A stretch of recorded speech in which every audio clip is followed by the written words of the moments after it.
Kyle's room to listen when he was listening to. That's so good. I mean, he has all these great Wait, films. was that when... Were you there too? I don't remember that. No, because I was interviewing you, and then I yeah. went upstairs, and he was listening to music, Yeah. and I totally forgot what he was listening to, but it wasn't anything embarrassing, so... Okay, all right, everybody, welcome back Are to we the... going on? We're This going. is the Okay, Bob start Dylan over. podcast with Max and Grace. Today Mm-hmm. our guest is Julian Jordan. Yeah, let's give it up for Julian Jordan. I'm clapping, although I'm holding a phone at the same time. Probably sounds like thumping. We're here today to talk about Pink Suits.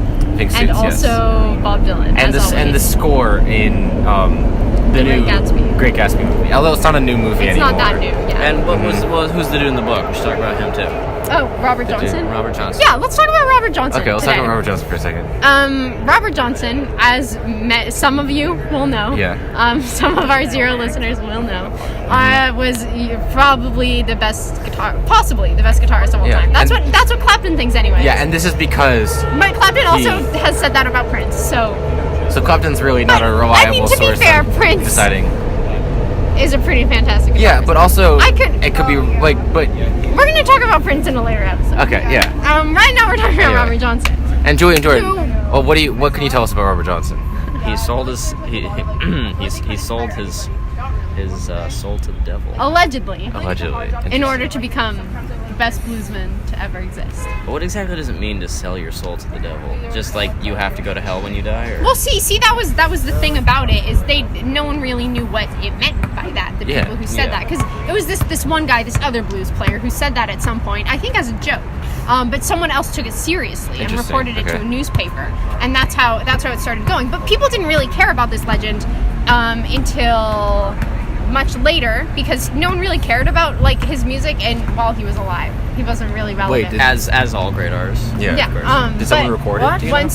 After his death, Kyle is not on this episode. Interesting. You're not. Prince was well liked. We're not talking about Prince. We're talking about Robert Johnson. No way. That's why you're not on this episode. And he was still respectful. We are talking about Prince on a later episode. Yeah, but Robert Johnson was was not. for a Prince episode. Yeah, okay? you can be our Prince episode guest. Yeah, sure. Okay. Okay. Anyways, I'm so sorry, audience. you don't really sorry for that. We'll edit that part out. Maybe, probably not. Yeah. Depends on how much time I have. And so, anyways, after when rock and roll was a thing, then people started caring about his music, and then people were very intrigued by this myth, especially because there was so little information, because he leaves his hometown for 2 years. Yeah. And he was not very good at guitar at this point. And comes back. He's an incredible guitarist. Maybe just went out into the woods and practiced guitar a bunch. Or went to a cemetery, like Ike Zimmerman, was it? Yes. And practiced guitar a bunch and used the cemetery. But he did practice in the cemetery. Did he? Ike Zimmerman or Robert Johnson and Ike Zimmerman. They were pals. They practiced in cemeteries together. Okay. But that, supposedly was the sinister source of Zimmerman's energy. Yeah, talent. Yeah. And Johnson's as well. What is our point with this about Robert Johnson? I feel like this is the background information. Julian, do you want to tie it all together? I don't believe we actually gave a thesis to this. That's a good point. That's what you're here for. Okay, I'm here. We're providing the background information. Today we will be talking about how this great guitarist came to be great in the modern day, and now showing up in fictional books about reservations. Okay. I think that most primarily of the single. The reason that we care about him today is his innovation, as most great artists of the past.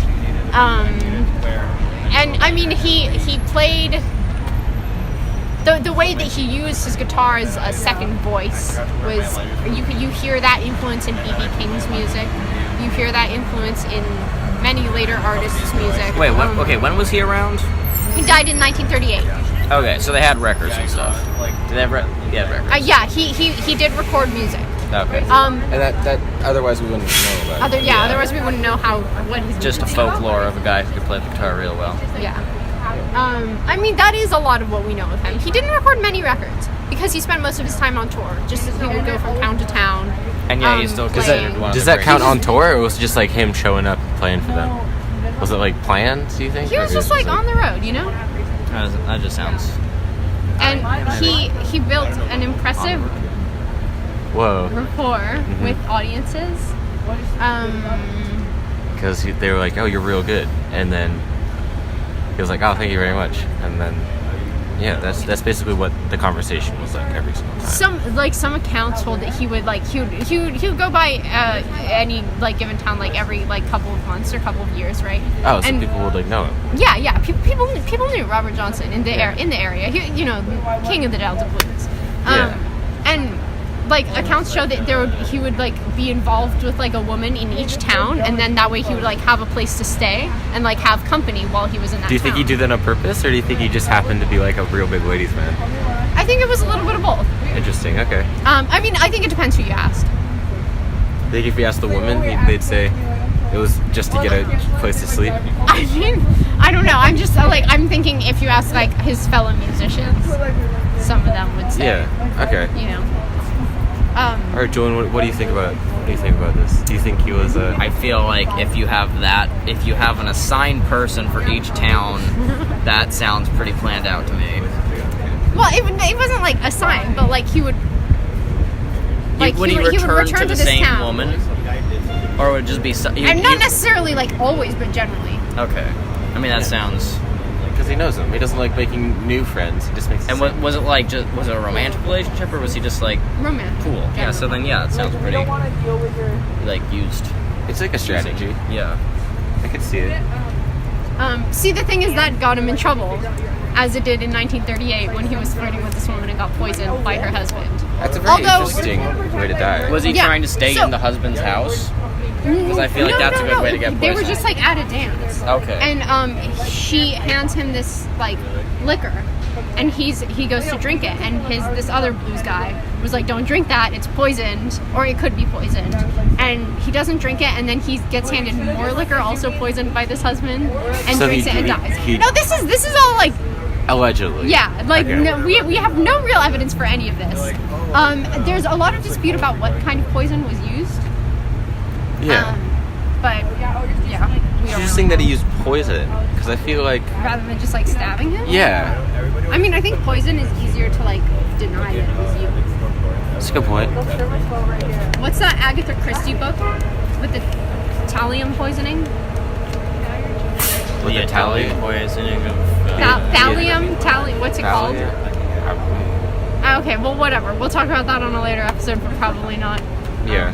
We'll come back to this episode to plan out all the rest of our episodes. I guarantee you the microphone can probably not hear you, Max, if it's pointed towards me. Yeah, I know. That's okay. I'm saying the least you should carry out of around the your three microphone. Of us, so, like, maybe, like... You should carry your microphone around with you just in case you feel like making a podcast. You know that microphone that you use to record? Can you plug it into your phone and then you, like... Yeah, I could do that. That seems interesting. But I also could just move my phone whenever I'm just... I don't know if this is where the microphone picks up. I think there's two. I think there's actually... I'm just kidding. I mean, maybe. I don't know a lot about my phone. You're going to mess up your sound quality. Alright, now next up on the podcast... You know how seriously we take this podcast? I don't know, it seems like it. Next up on the podcast, we're going to talk about sound quality. Wait, we were talking about things other than Johnson on this podcast. What were they things? We were. We could go listen back to the beginning of the podcast. But then we have to stop recording the podcast. He's literally turning right now. Guys. It's pink suits. He's right here. Pink suits. That wraps up our podcast. Poisoned and wear a pink suit. Yeah, but they don't really know why to wear a pink suit. Because actually, it's cool. Because it's a statement. It's a statement. That's really all. Yeah, we'll get back to this in a different episode. But pink suits. Probably.